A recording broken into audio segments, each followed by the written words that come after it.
Olá pessoal, a paz de Jesus seja com todos vocês. Como vocês estão? Tudo bem?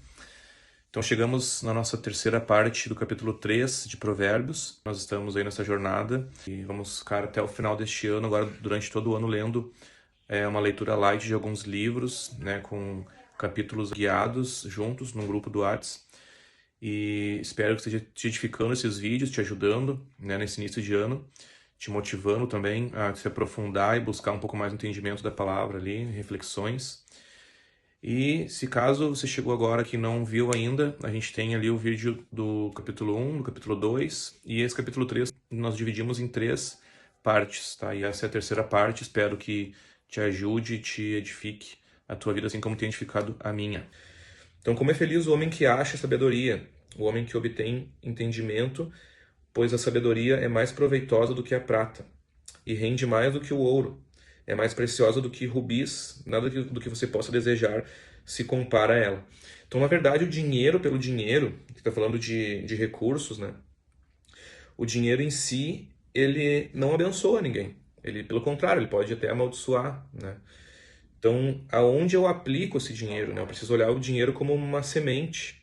E é assim que o Senhor nos ensina a olhar para o dinheiro como uma semente. Eu não como a semente, eu planto a semente. E você vai plantar o seu dinheiro em algum lugar. Eu garanto que tu não tem hoje, a não ser que tu faça uma poupança ou investimentos, que isso é também uma semente, né? Para que venha a multiplicar. Mas todo dinheiro que entra, ele sai, né? Ele entra na tua conta no quinto dia útil e até o último dia do mês já não tem mais dinheiro. Então, em algum lugar tu plantou esse dinheiro, seja na lancheria, seja com coisas que tu queria, né, comprar para ti, com coisas que te agradam, né? Tu plantou e tu deixou lá aquele dinheiro não vai brotar em nada a não ser aquele bem que tu adquiriu, né? Mas existem lugares que eu planto meus recursos, né? E eu honro o Senhor, dependendo daquele solo que eu estou plantando, que eles vão sim frutificar. A forma como eu lido com o dinheiro, né? O dinheiro ele não é tão importante, mas a forma como eu lido com ele vai revelar muitas coisas do meu coração, né? Então, por isso que fala aqui de honrar com seus primeiros frutos, né? Para quem que tu dá a primeira fatia do bolo, é para quem tu vai honrar, né? No 17 fala: os caminhos da sabedoria são caminhos agradáveis, e todas suas veredas são paz. A sabedoria é a árvore que dá fruto, a quem abraça, quem a ela se apega será abençoado. E aqui no 19 fala assim, ó: por sua sabedoria o Senhor lançou os alicerces da terra, por seu entendimento fixou no lugar dos céus. Por seu conhecimento as fontes profundas se rompem, e as nuvens gotejam o orvalho. Então está falando de uma sabedoria, né, que a gente precisa ter esse discernimento que a sabedoria de Deus não é a mesma sabedoria humana.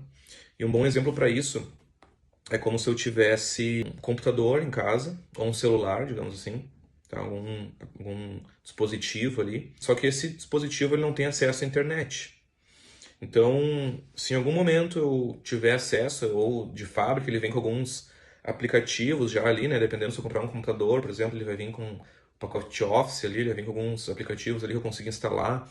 Ou vou comprar um CD lá, né? Que nem antigamente, acho que nem tem mais CD agora, mas eu vou conseguir comprar ali de forma não online um aplicativo, eu vou instalar ali e ele vai ter algumas serventias, eu vou ter acesso a algumas coisas.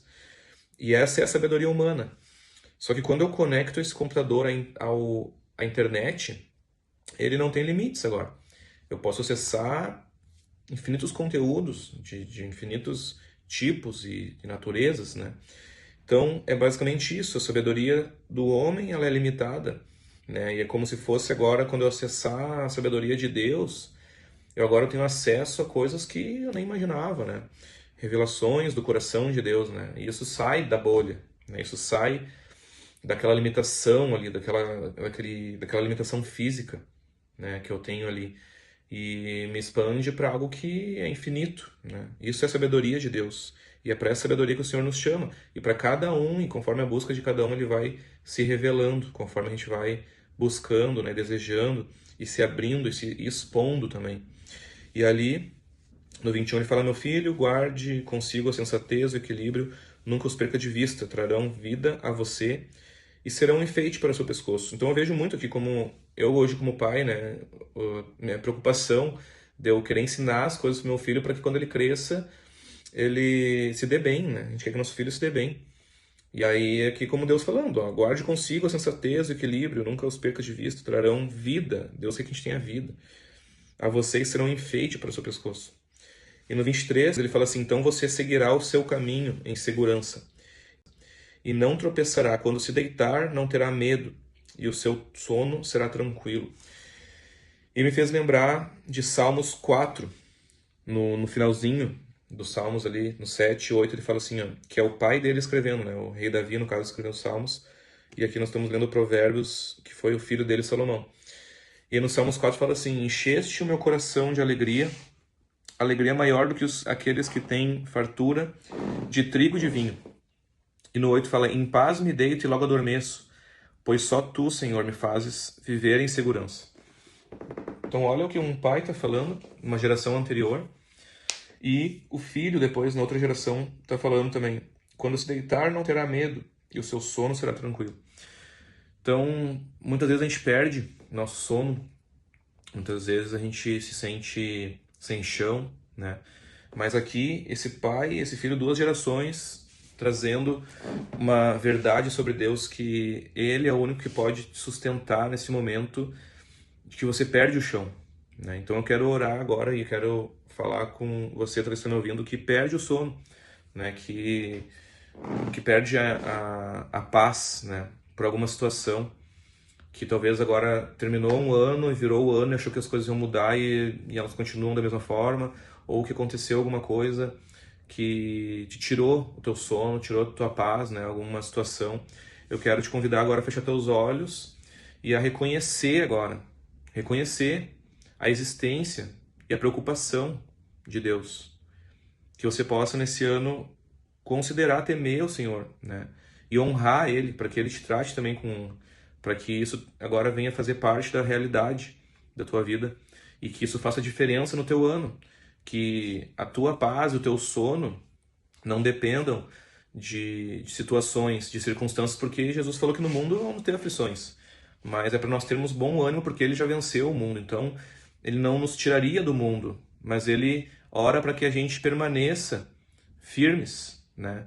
Com a nossa base alicerçada naquilo que é imutável, naquilo que não se abala. Os que confiam no Senhor são como os montes de Sião que não se abalam, mas permanecem para sempre. Então o chamado do Senhor não é para que a gente tenha grandes, talvez, momentos, mas que a gente permaneça, né? E através dessa permanência a gente vai ter sim grandes experiências. Mas a diferença que faz o que vai me tornar inabalável é eu permanecer. Os montes, eles têm várias estações. Tem horas que eles estão com bastante vegetação, tem hora que eles estão mais secos, tem hora que eles estão molhados, tem hora que eles estão úmidos, mas eles permanecem.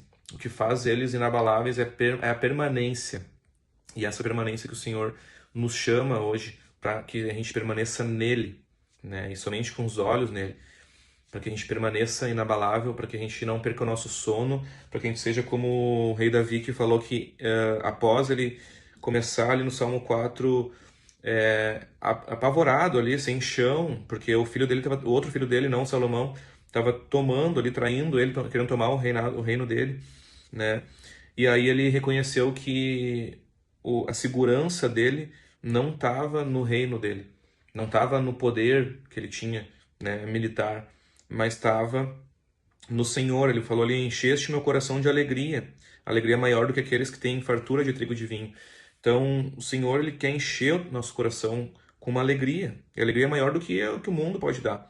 E aí sim, através dessa alegria, quando eu olho para Ele, eu posso me deitar em paz em qualquer circunstância, né, e adormecer, porque somente Deus pode nos fazer viver em segurança. Então, vamos fechar nossos olhos. Pai, obrigado por esses momentos de reflexão, esses momentos de exposição da Tua Palavra, que o Senhor venha trazer a nós agora um entendimento no Espírito, Senhor, porque é assim que o Senhor se relaciona hoje com a gente, é no Espírito. Por isso que muitas pessoas não entendem, e o Senhor nos chama a viver pela fé. O Senhor diz que o justo viverá pela fé, e sem fé é impossível te agradar.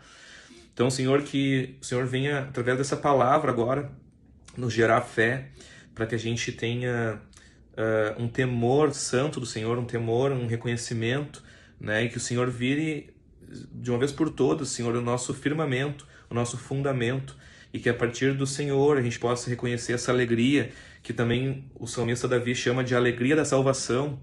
Então todos aqueles que foram salvos em Jesus, aqueles que nasceram de novo, Senhor, recebam novamente, sejam renovados agora com essa alegria, que ela é maior do que aqueles que têm fartura de trigo e de vinho, de muitos bens materiais, Senhor, de mansões, de carros, de coisas que vão ficar nessa terra, mas que a gente venha receber algo eterno agora que nos sustenta, Senhor, que nos faz permanecer.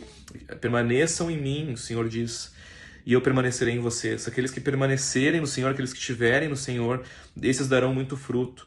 E é isso que eu oro hoje, para que todos que estejam ouvindo essa mensagem sejam renovados agora e que as circunstâncias não mais dominem eles, não mais tirem o sono, não mais tragam a segurança ou tirem a segurança, mas que o Senhor seja a única segurança e nos faça manter de pé. Em nome de Jesus. Amém, amém e amém. Se de alguma forma te abençoou esses vídeos, te gerou algum conhecimento ou simplesmente te motivou a buscar mais, se aprofundar um pouco mais na palavra de Deus, se inscreva aí no canal, né? Dê o joinha, manda para alguém que tu acha que gostaria de ver esse tipo de conteúdo e comenta, deixa um comentário nos vídeos aí, amém? Que possa abençoar a tua vida e assim que o Senhor me tocar de novo, vou estar fazendo alguns outros vídeos também sobre alguns outros assuntos. Amém? Fiquem com Deus, que a paz de Jesus esteja com todos vocês.